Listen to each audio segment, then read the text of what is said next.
माण तालुक्यातून एक दुर्दैवी अपघाताची घटना समोर आली आहे। पळशी गावच्या हद्दीत झालेल्या भीषण रस्ते अपघातात रमेश किसन गेंड वय 42 वर्षे राहणार मनकर्णवाडी तालुका माण जिल्हा सातारा असे आहे। रमेश गेंड हे शासकीय मतदार गणना म्हणजेच SIR कार्यक्रमाच्या कामासाठी त्यांच्या हिरो होंडा स्प्लेंडर मोटरसायकल क्रमांक MH11 AT 3528 वरून जात होते।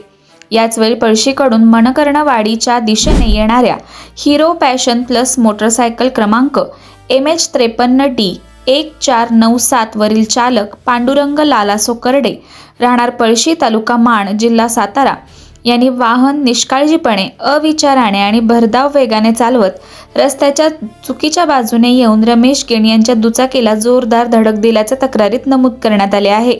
या अपघातात रमेश गेंड यांच्या कपाळाला गंभीर दुखापत झाली। त्यांना तातडीने प्राथमिक आरोग्य केंद्र म्हसवड येथे उपचारासाठी दाखल करण्यात आले होते, मात्र उपचारादरम्यान त्यांचा मृत्यू झाला।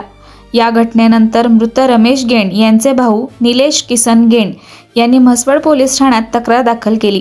त्यानुसार म्हसवड पोलीस ठाण्यात आरोपी पांडुरंग लाला सोकर्डे याच्या विरोधात गुन्हा दाखल करण्यात आला आहे। या प्रकरणाचा पुढील तपास म्हसवड पोलीस ठाण्याचे पोलीस हवालदार DP खाडे करत आहेत। अपघातानंतर परिसरात हळहळ व्यक्त केली जात असून सध्या परिस्थिती नियंत्रणात असल्याची माहिती पोलिसांनी दिली आहे। आवाज न्यूज साठी संदीप जठार, गोंदवले।